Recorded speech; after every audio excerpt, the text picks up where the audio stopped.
ఈరోజు మహిళా శక్తి సమావేశానికి సంబంధిత శాఖ మంత్రివర్యులు ధనసరి అనసూయ గారి నేతృత్వంలో రాష్ట్ర ప్రభుత్వం నిర్వహించిన ఈ కార్యక్రమానికి నాతో పాటు ముఖ్య అతిథులుగా ఉప ముఖ్యమంత్రి వర్యులు పట్టి విక్రమార్క గారు, హైదరాబాద్ నగర ఇన్ఛార్జ్ మంత్రివర్యులు పొన్నం ప్రభాకర్ గారు, రంగారెడ్డి జిల్లా ఇన్ఛార్జ్ మంత్రివర్యులు శ్రీధర్ బాబు గారు, పెద్దలు మంత్రివర్యులు దామోదర్ రాజ నరసింహ గారు, ఉత్తమ్ కుమార్ రెడ్డి గారు, పొంగులేటి శ్రీనివాస్ రెడ్డి గారు, అక్క సోదరీమణి కొండ సురేఖమ్మ గారు, అదేవిధంగా తుమ్మల నాగేశ్వరరావు గారు, కోమటిరెడ్డి వెంకటరెడ్డి గారు, మిగతా మంత్రివర్యులు, శాసనసభ్యులు, అదేవిధంగా హైదరాబాదు నగర నాయకులు, 33 జిల్లాలకు సంబంధించిన అధ్యక్షులు, మా ఆడబిడ్డలందరూ కూడా లేచి ఒక్కసారి ఆడబిడ్డలందరూ ఇవాళ మీ అభిమానంతో మీరు 1,00,000 మంది ఈరోజు పరేడ్ గ్రౌండ్లో కదం దొక్కితే మీ నాయకత్వం మొత్తం ఈ సమావేశంలో ఈ సభా వేదికగా తెలంగాణ రాష్ట్రానికి మేము నాయకత్వం వహిస్తామని చెప్పి ఇవాళ ఆడబిడ్డలందరూ కూడా ఇక్కడ హాజరయ్యారు. ఇవాళ నాకు చాలా సంతోషంగా ఉంది. ఎందుకంటే ఇందిరమ్మ రాజ్యం రావాలి, కాంగ్రెస్ ప్రభుత్వం ఉండాలి, అప్పుడే ఆడబిడ్డలకు న్యాయం జరుగుతుందని సెప్టెంబర్ 17 నాడు రంగారెడ్డి జిల్లా తుక్కుగూడలో మన నాయకురాలు మన అమ్మ సోనియమ్మ 6 గ్యారెంటీలను ఈ తెలంగాణ ప్రజలకు ముఖ్యంగా ఆడబిడ్డలకు హామీ ఇచ్చి మీరు కాంగ్రెస్ ప్రభుత్వాన్ని ఏర్పాటు చేయండి, 6 గ్యారెంటీలను అమలు చేసే బాధ్యత నేను తీసుకుంటాని తుక్కుగూడలో రాజీవ్ గాంధీ ప్రాంగణంలో సోనియా గాంధీ గారు మాట ఇచ్చిండ్రు. ఆడబిడ్డలందరికీ తెలుసు, 2004లో కరీంనగర్ జిల్లాకు వచ్చినప్పుడు శ్రీమతి సోనియా గాంధీ గారు 60 సంవత్సరాల ఆకాంక్ష, వందలాది తెలంగాణ బిడ్డల ఆత్మ బలిదానాలను దృష్టిలో పెట్టుకొని ఆనాడు 4 కోట్ల తెలంగాణ ప్రజలకు మాట ఇవ్వడం జరిగింది. మీరేం ఆలోచన చేస్తున్నారో మీ ఆత్మాభిమానం కోరుకుంటున్న తెలంగాణ రాష్ట్రాన్ని ఇచ్చే బాధ్యత కాంగ్రెస్ పార్టీ తీసుకుంటుంది అని ఆనాడు శ్రీమతి సోనియా గాంధీ గారు తెలంగాణ ప్రజలకు మాట ఇవ్వడం జరిగింది. ఆ మాట నిలబెట్టుకోవడం ఎంత కష్టమైందో మీకందరికీ తెలుసు. తెలంగాణ రాష్ట్రం ఇవ్వడంలో ఆంధ్రప్రదేశ్లో కాంగ్రెస్ పార్టీ మనుగడ కోల్పోయి కేంద్రంలో ప్రభుత్వాన్ని కోల్పోయి తెలంగాణ రాష్ట్రంలో ఎన్నో ఒడిదుడుకులు ఎదుర్కొన్నా మాట తప్పని మడమ తిప్పని నాయకురాలుగా మన నాయకురాలు సోనియమ్మ తెలంగాణ రాష్ట్రాన్ని ఇచ్చి ఇవాళ తెలంగాణ రాష్ట్రంలో ఎంతో మంది తల్లులు తమ బిడ్డలు తెలంగాణ కోసం ఆత్మ బలిదానం చేసుకుంటుంటే ఆ తల్లుల కడుపు కోత తెలిసి ఒక బిడ్డను కోల్పోతే తల్లికి ఎంత దుఃఖం ఉంటుందో సోనియమ్మకు తెలుసు.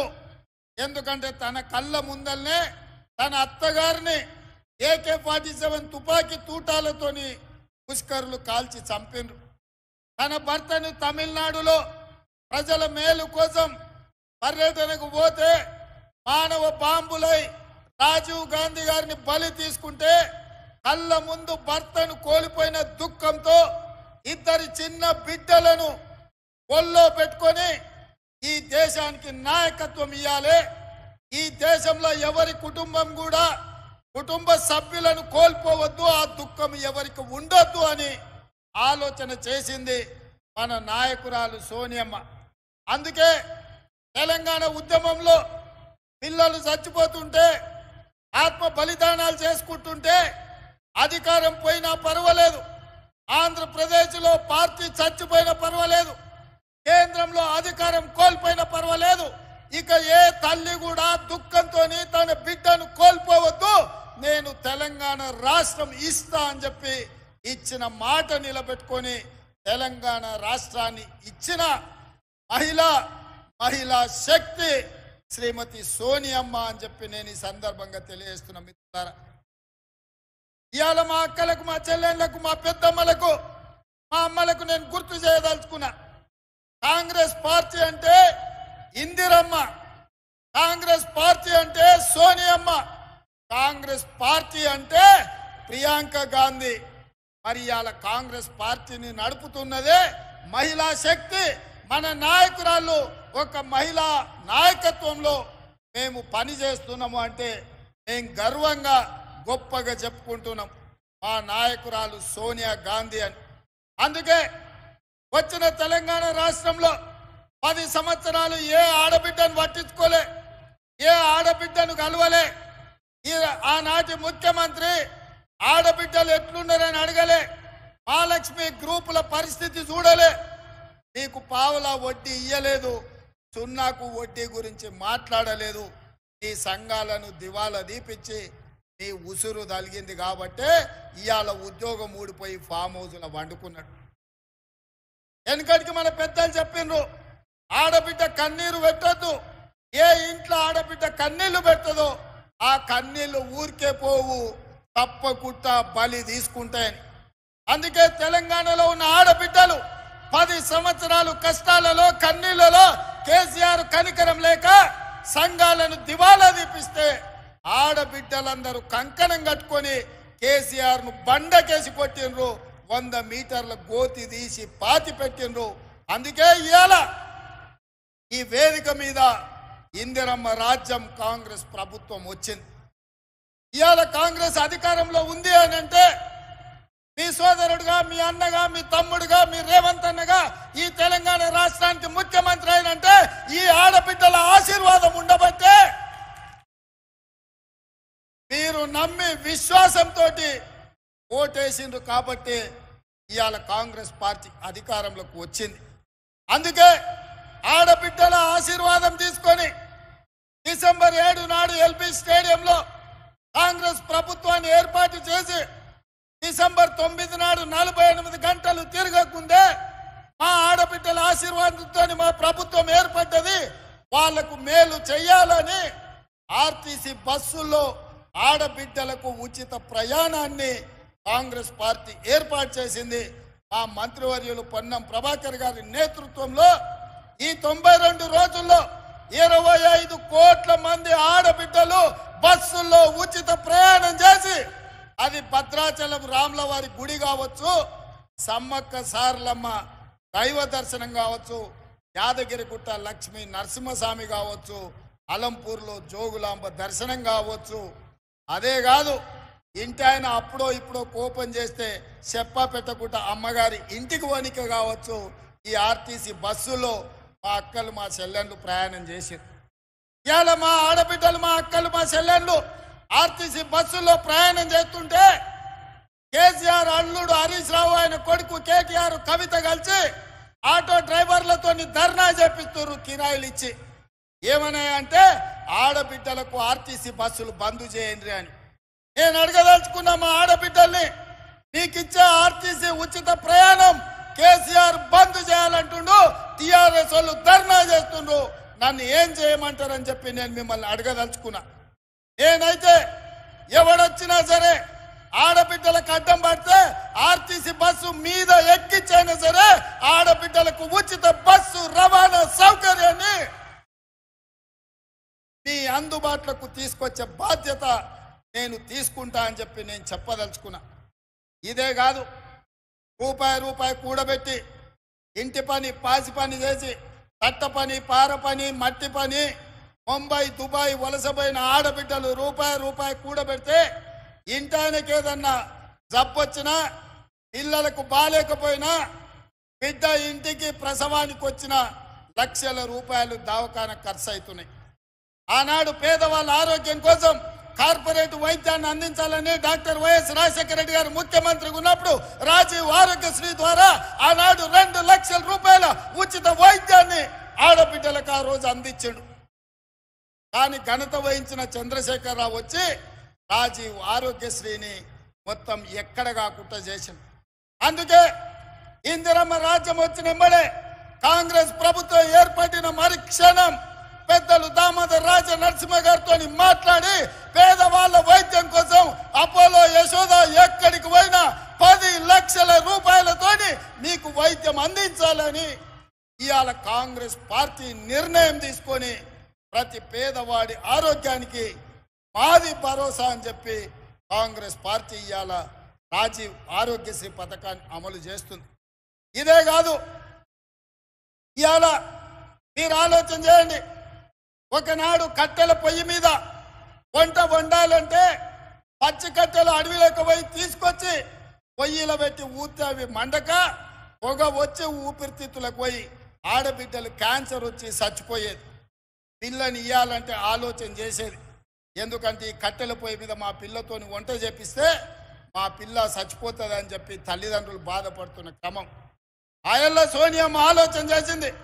ఆడబిడ్డల కన్నీళ్లు తూడవాలంటే కట్టెల పొయ్యిని అటకెక్కించాలి, గ్యాస్ పొయ్యి సిలిండర్ ఇవ్వాలని దీపం పథకం ద్వారా ఆయల్ల ఆడబిడ్డలకు గ్యాస్ పొయ్యి సిలిండర్ ఇచ్చి 400 రూపాయలకే ఆనాడు సోనియమ్మ మీకు సిలిండర్ ఇచ్చింది. కానీ సోనియమ్మ రాజ్యం పోయినాక కేసీఆర్ నరేంద్ర మోడీ వచ్చి 400 రూపాయల సిలిండర్ను 1200 రూపాయలు చేసి ఆడబిడ్డల సొమ్ము దోసుకొని కేసీఆర్ నరేంద్ర మోడీ ఆడబిడ్డల సొమ్మంతా కొల్లగొట్టే ప్రయత్నం చేశారు. మళ్ళా గ్యాస్ పొయ్యి సిలిండర్ అటకెక్కి కట్టెల పొయ్యి మీద వండుకునే పరిస్థితి వచ్చింది. అందుకే ఆలోచన చేసి సోనియమ్మ నాకు చెప్పింది, ఆడబిడ్డల కన్నీళ్లు తూడవాలంటే గ్యాస్ పొయ్యి సిలిండరు 500 రూపాయలకే ఇవ్వాలి అని చెప్తే పెద్దలు ఉత్తమ్ కుమార్ రెడ్డి గారితో మాట్లాడి సివిల్ సప్లైస్ అధికారులతో మాట్లాడి ఇవాళ ప్రతి ఆడబిడ్డకు 500 రూపాయలకే సిలిండర్ ఇస్తున్నాము అని అంటే ఇది ఆడబిడ్డల కోసమే ప్రత్యేకంగా తీసుకొచ్చిన పథకం అని చెప్పి నేను ఈ సందర్భంగా తెలియజేయదలుచుకున్నా. అదేవిధంగా అక్కలారా ఆలోచన చేయండి. ఇంటి కరెంటు బిల్లు కట్టేది ఆడబిడ్డనే. నెల వస్తుందంటేనే బిల్లు కట్టనికే పైసలు తీసి పెట్టాలి, పాలకు పైసలు తీసి పెట్టాలి, పిల్లగాని చదువులకు పైసలు తీసి పెట్టాలి, చిట్టి పైసలకి ఇన్ని పైసలు తీసి పెట్టాలి. ఇన్ని తీసినాక తినడానికి కూడా ఏం మిగిలిన పరిస్థితి మా అక్కలకు. అందుకే మేము పాదయాత్ర చేసినప్పుడు పట్టిగా ఆదిలాబాద్ నుంచి ఖమ్మం నడిచినప్పుడు నేను వివిధ నియోజకవర్గాలలో పాదయాత్ర చేస్తున్నప్పుడు పేదవాళ్ళు వచ్చి అడిగినారు, అన్నా భూమి ఉన్నోళ్ళకు ఉచిత కరెంట్ ఇస్తున్నావు, భూమి లేని పేదోళ్లకు మాకేమిస్తామని. మా ఇంటి కరెంటు బిల్లు కట్టలేకపోతున్నాం అన్నారు. ఆలోచన చేసి అందుకే గృహలక్ష్మి ద్వారా మీ ఇళ్లలో 200 యూనిట్ల వరకు మీ ఇంటికి ఉచిత కరెంటు ఇచ్చి 0 బిల్లు ద్వారా మిమ్మల్ని ఆదుకోవాలని ఆ పథకాన్ని కూడా బట్టి విక్రమార్క గారు విద్యుత్ శాఖ మంత్రిగా ఇవాళ ఆ పథకాన్ని కూడా అమలు చేయడం జరిగింది. ఇది కూడా ఆడబిడ్డల్ని ఆదుకోవడానికి తీసుకొచ్చిన పథకం. అదేవిధంగా పెద్దలు పొంగులేటి శ్రీనివాసరెడ్డి గారు వాస్తవంగా ఇందిరమ్మ ఇల్లు ఎన్నికల తర్వాత చూద్దాం అనుకున్నాం. ఎందుకంటే కేసీఆర్ 7 లక్షల కోట్ల రూపాయల అప్పు నా నెత్తి మీద మోపిపోయిండు. సంసారం దివాలా తీపించిండు, తాగుబోతుల సంసారం చేసిండు, ఎక్కడేమున్నదో తెలియదు, సంసారం చిల్లం పొల్లం చేసిండు, ఏందుందో తెలియదు. సంసారానికి వచ్చేటప్పటికే ఆగం ఉన్నది. ఇప్పట్లో ఏమి చేయలేననుకున్నా, కానీ అన్ని చక్కదిద్ది చిక్కుముళ్ళిప్పి ఒకటి తర్వాత ఒకటి పరిష్కరించుకుంటూ నీకు ఆర్టీసీ బస్సు ఉచితంగా ప్రయాణం, రాజీవ్ ఆరోగ్యశ్రీ 500 రూపాయలకే సిలిండర్, 200 యూనిట్ల ఉచిత విద్యుత్ ఇవ్వడమే కాకుండా మిత్రుడు పొంగులేటి శ్రీనివాసరెడ్డి గారు పట్టుబట్టి ఎన్నికల కంటే ముందే వాళ్లకు ఇందిరమ్మ ఇల్లు ఇవ్వాలి, నేనే కార్యక్రమాన్ని పెడతా అని చెప్పి భద్రాచలంలో రామచంద్రుడు ఆశీర్వాదంతో మన మన్ననే ఇవాళ ఇందిరమ్మ ఇల్లు ప్రతి పేదవాడికి ఇందిరమ్మ ఇల్లు ఇవ్వడం ద్వారా 5 లక్షల రూపాయలు ఇచ్చి మీరు ఇల్లు కట్టుకునేటట్టు, మీరు ఆత్మ గౌరవంతో బ్రతికేటట్టు, మీ కుటుంబ గౌరవాన్ని మీరు నిలబెట్టుకునేటట్టు ఇవాళ 4.5 లక్షల ఇండ్లు 22,500 కోట్లతోటి ఇవాళ ఒక గొప్ప కార్యక్రమాన్ని తీసుకొని పేదవాళ్లకు ఇండ్లు ఇవ్వాలన్న పథకం తీసుకున్నాం. ఆయన ఏం చెప్పిండు కేసీఆర్, డబ్బా ఇండ్లు వద్దు, డబల్ బెడ్రూమ్ ఇండ్లు ముద్దు అన్నాడు. ప్రతి పేదవాడికి కొడుకు కోడలు ఉంటే ఆడుంటారు, పండుగ పూట అల్లుడు బిడ్డ వస్తే ఏడవంటారు, కోడి పిల్లను మేక పిల్లను ఉంటే ఏడ కట్టేస్తారు. మీకు అందరికి డబల్ బెడ్రూమ్ ఇండ్లు ఇస్తాను కేసీఆర్ 10 ఏళ్ళు ఆశ చూపించాడు. నేను అడుగుతున్న మా ఆడబిడ్డల్ని, మీకెవరికైనా డబల్ బెడ్రూమ్ ఇల్లు వచ్చిందా? ఎవరికైనా మీకు డబల్ బెడ్రూమ్ ఇల్లు వచ్చిందా? ఈడున్న మా ఆడబిడ్డలకు వచ్చిందా? అబద్ధాలు చెప్పి 10 ఏళ్ళు ఆడబిడ్డల్ని మోసం చేసి మళ్ళీ మోసం చేద్దామనుకుంటే డబల్ బెడ్రూమ్ ఇల్లు ఇయ్యవా బిడ్డ, నీ లగ్గం చేస్తామని చెప్పి బండకేసి కొట్టిరు కేసీఆర్. అందుకే ఇవాళ పేదవాళ్లకు ఇందిరమ్మ ఇల్లు 5 లక్షల రూపాయలు ఇవ్వడం ద్వారా మీరు కట్టుకోనికే ఇవాళ ఇందిరమ్మ ఇల్లు ఇచ్చినాం. ఇది పేదవాళ్ళ కోసం చేసిన పని కాదా? అదే విధంగా ఇవాళ మా పెద్దలు బట్టి విక్రమార్క గారు ఆనాడు మహాలక్ష్మి గ్రూపులను లక్షాధికారులను చేస్తాం ఆడబిడ్డలను అన్నారు. వైఎస్ రాజశేఖర రెడ్డి గారు ఉన్నప్పుడు ఇవాళ మా మిత్రుల సహకారంతో ఇంత ఉండే పెద్దలు చిన్నారెడ్డి గారు చెప్పారు 63 లక్షల సంఘం సభ్యులు ఉన్నారు. నేను ఒక్కటే మాట్లాడుతున్నా మా అక్కల్ని, 63 లక్షలు కాదు, 1 కోటి మంది మహిళా సభ్యులు మన సంఘాలలో చేరాలి. 1 కోటి మంది చేరండి. 1 కోటి మందిని ఒక్కొక్కరిని కోటీశ్వరులను చేసే బాధ్యత నేను తీసుకుంటా. 1 కోటి మందిని కోటీశ్వరులను చేస్తే తెలంగాణ బంగారు తెలంగాణ అవుతుంది, తెలంగాణ అభివృద్ధి చెందిన తెలంగాణ అవుతుంది, తెలంగాణ ధనిక తెలంగాణ అవుతుంది. ప్రతి ఆడబిడ్డ కోటీశ్వరాలు అయినప్పుడు పిల్లల్ని డాక్టర్లు, లాయర్లు, ఐఏఎస్లు, ఐపీఎస్లుగా చదివిపించుకుంటారు. ఆత్మ గౌరవంతో కుటుంబాన్ని నడిపిస్తారు. అదే ఇంటి ఆయన చేతిలో నగదు ఉంటే సాయంత్రం తీసుకొని పోయి బెల్ట్ షాపులు ఇస్తాడు. అవునా? అదే కదక్క. అందుకే మా ఆడబిడ్డల్ని కోటీశ్వరులను చేయాలన్న ఆలోచనతోటి ఈరోజు మా అధికారులను, మా శాంతా కుమార్ గారిని, చీఫ్ సెక్రటరీ గారిని, మా సందీప్ సుల్తానియాని, అదేవిధంగా అనిత రామచంద్రన్ గారిని, మా సీతక్కను, మా సురేఖక్కను అందరికీ నేను చెప్పిన, ఏది ఏమైనా పరేడ్ గ్రౌండ్ లో 1,00,000 మంది ఆడబిడ్డలతో సమావేశాన్ని ఏర్పాటు చేయండి అని 48 గంటల ముందలే చెప్తే 48 గంటల్లో 1,00,000 మంది ఆడబిడ్డలు పరేడ్ గ్రౌండ్ లో కదం దొక్కి మహిళా శక్తిని ఇవాళ నిరూపించారు. మీ మీద నాకు సంపూర్ణమైన విశ్వాసం, నమ్మకం కలిగింది. మీరు అనుకుంటే సాధించలేనిది ఏమీ లేదు. ఇవాళ నేను మీ స్టాళ్ళు చూసినా, మీ నైపుణ్యం చూసినా, మీ కష్టం చూసినా, మీ మార్కెటింగ్ చూసినా, మీ ఆడబిడ్డలందరితోని, సంఘాలతోని, సభ్యులతో నేను మాట్లాడినా. వాళ్ళతో మాట్లాడక నాకు ఒక మాట అర్థమైంది. మీరెంత మంచి ఉత్పత్తి చేసినా మీకు అమ్ముకోవడానికి ఒక మంచి వ్యాపార కేంద్రం లేదు. ఇవాళ రేపు బట్టలు, షాపింగ్ మాల్స్, చెన్నై మాలు, ఆ మాలు, ఈ మాల్ అని పెద్ద పెద్ద లైట్లు పెట్టి వాళ్ళు అమ్ముకుంటారు. కానీ మా ఆడబిడ్డలు అమ్మాలంటే ఎక్కడ ఏమీ లేదు.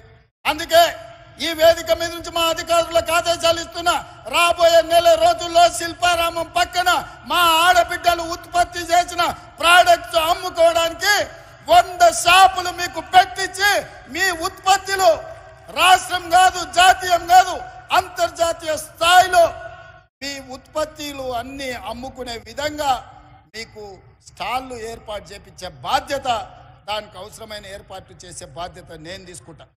నెల రోజులు తిరిగే లోపల శిల్పారామం పక్కన మా మహాలక్ష్మి గ్రూప్లకు స్టాళ్ళు ఉంటాయి.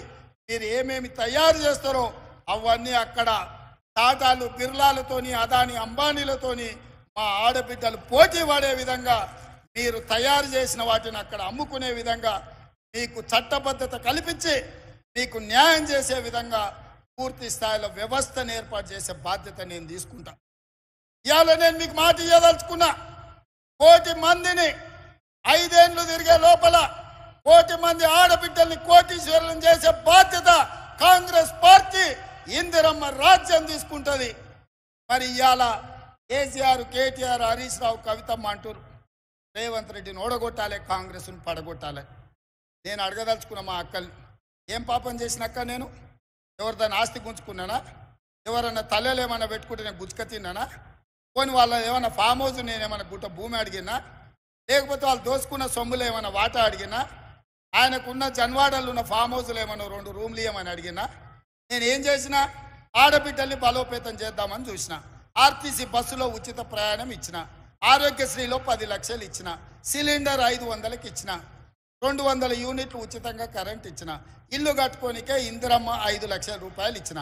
ఇవాళ 1,00,000 మంది ఆడబిడ్డల్ని ఇడికి పిలిచి కోటీశ్వరులను చేస్తాం, మీరు 63 లక్షల సభ్యులు సంఘాలలో 1,00,000 మంది కానీ 1,00,000 మందిని కోటీశ్వరులను చేస్తా అని నేను చెప్పిన. ఇదేమన్నా తప్ప? ఇదేమన్నా మోసమా? ఇదెవరికన్నా అన్యాయమా? కేసీఆర్ ఉన్నంతకాలం ఆయన బిడ్డ తప్ప ఎవరినన్ను చూసిండా? బతుకమ్మ ఆడితే ఆమెనే ఆడాలి, ఎంపీ కావాలంటే ఆమెనే కావాలి, ఎమ్మెల్సీ కావాలంటే ఆమెనే కావాలి. ఇక ఏది ఉన్నా ఆయన బిడ్డ తప్ప ఇంకోరు బిడ్డల దిక్కు చూసిండా? ఆయన బిడ్డ ఆయనకి ఎంత ముద్దో, మా అక్కల చెల్లెళ్ళు మాకంత ముద్దు కాదా?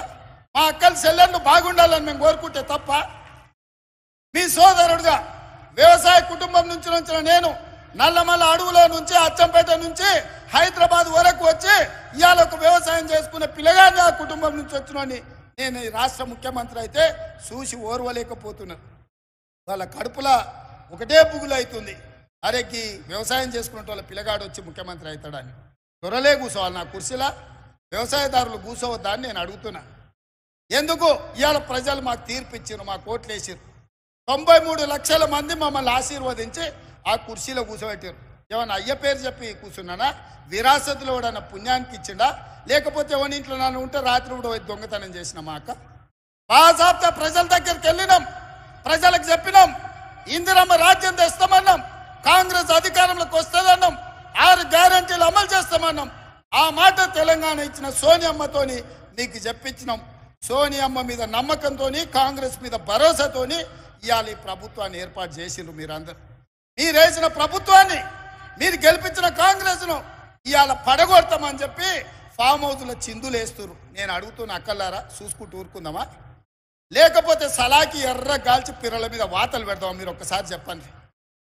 నేనైతే ఒక మాట చెప్పదలుచుకున్నా, ఎవడైతే ఈ ప్రభుత్వాన్ని పడగొడతానో, ఈ ప్రభుత్వానికి ఏదన్నా నష్టం చేకూరుస్తా అంటే ఊర్లలోకి వస్తే పొరకాటలు తిరిగేసి కొట్టూరు రక్క ఎవడొచ్చినా సరే ఇంటి ముందరికి వస్తే, ఓటు అడగనికి వస్తే చెయ్యి జాపమని రొట్టెలు చేసేటప్పుడు వస్తే సలాకి ఎర్ర గాల్చి చేతుల మీద వాతలు పెట్టురు. అప్పుడు కానీ సన్నాసులకు బుద్ధి రాదు. మీరు గెలిపించిన ప్రభుత్వం మీ అభిమానంతో అధికారంలో ఉన్న కాంగ్రెస్ పార్టీని ఇవాళ పడగొట్టాలని కేసీఆర్, నరేంద్ర మోడీ ఇవాళ కుట్ర చేస్తూ. నరేంద్ర మోడీ 10 ఏళ్ళ నుంచి మనం చూడలేదా? నరేంద్ర మోడీ కదా ప్రధానమంత్రి. మనం పండించిన ఒడ్లు కొన్నాడా? కందులు కొన్నాడా? పసుపు కొన్నాడా? సోయాబీన్ కొన్నాడా? పత్తి కొన్నాడా? మిర్చి కొన్నాడా? మొక్కజొన్నలు కొన్నాడా? ఏం కొన్నాడు మనం పండించిన పంట నరేంద్ర మోడీ? ఏం కొనకపోను రైతు వ్యతిరేక నల్ల చట్టాలు తెలిసి అదాని అంబానీలకు, అమెజాన్లకు దేశాన్ని 70 కోట్ల రైతులను తాకట్టు పెడుతుంటే లక్షలాది మంది రైతులు ఢిల్లీలో ధర్నా చేస్తే తుపాకీ తూటాలతో కాల్చి చంపినాడు నరేంద్ర మోడీ. ఇవాళ మన ప్రభుత్వాన్ని వడగొడతా అంటుండు, మన రైతులను ఆదుకున్నాడా? ఒక్కసారి ఆలోచన చేయండి. ఇవాళ సందెట్ల సడేమియలాక బీజేపీ ఒకటి బయలుదేరాడు, మాకోసారి ఇయ్యండి. ఏందా మీకోసారి ఇయ్యనికే? 10 ఏళ్ళు మీ నరేంద్ర మోడీ ప్రధానమంత్రి కాదా? 10 ఏళ్ళు ఏం పొడిచిండ్రు మీరు? రైతు ఆదాయం 2 చేస్తా అన్నారు, ఉన్న దివాలా తీపించిన ఇవాళ రైతులు చచ్చిపోతున్నారు. పేద ప్రతి వాడికి 2022 వరకు అందరికి ఇల్లు ఇస్తున్నారు. ఇవాళ ఇండ్లు లేక గుడిసెలలో బతుకుతున్నారు. ఇవాళ ప్రతి పేదవాడి ఖాతాల స్విస్ బ్యాంకులో ఉన్న లక్షల కోట్ల రూపాయలు తెచ్చి 15 లక్షల రూపాయలు ప్రతి పేదవాడి ఖాతా వేస్తా అన్నాడు. Silly governor వేసిండా? ఏ మాట చెప్పి ఏ మాట నిలబెట్టుకున్నాడు నరేంద్ర మోడీ? సంవత్సరానికి 2 కోట్ల ఉద్యోగాలు ఇస్తా అన్నాడు. 10 ఏళ్ళు అయింది, 20 కోట్ల ఉద్యోగాలు ఇవ్వాలి. ఒకవేళ 20 కోట్ల ఉద్యోగాలు నరేంద్ర మోడీ ఇస్తే నా తెలంగాణకు 70 లక్షల ఉద్యోగాలు వస్తాయి. 30 లక్షల మంది నిరుద్యోగ యువకులు నమోదు చేయించుకొని రోడ్ల మీద తిరుగుతున్నారు. ఒక్కనికన్నా ఉద్యోగం ఇచ్చిండా నరేంద్ర మోడీ? ఇవాళ అమిత్ షా వచ్చిండంట. ఏం చేస్తావా తెలంగాణను? దోపిడీ చేస్తావా? తెలంగాణలో నీకు ఓట్లు వేయాలన్నా ఏంటి చేయాలి? పార్లమెంట్లో మీ నరేంద్ర మోడీ తలుపులు మూసి తెలంగాణ ఇచ్చింది సోనియమ్మ అన్నాడు. అవును, బరాబర్ తెలంగాణ రాష్ట్రాన్ని ఇవ్వాలని ఇవ్వాలని సోనియమ్మ కంకణం కట్టుకొని పార్లమెంట్ లో తలుపులు మూసి లైవ్లు బంద్ చేసి తెలంగాణ రాష్ట్రం ఇచ్చింది సోనియమ్మ.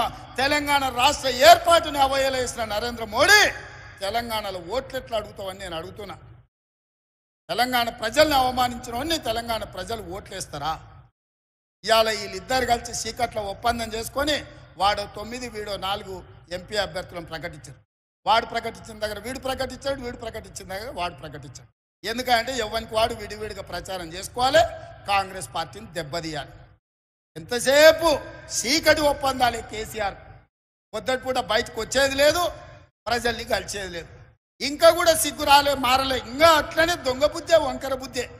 ఎంతసేపు ఉన్న చీకటే వారాలే. అందుకే అక్కలారా, ఇవాళ 1,00,000 మందిని చూసిన నాకు నమ్మకం వచ్చింది.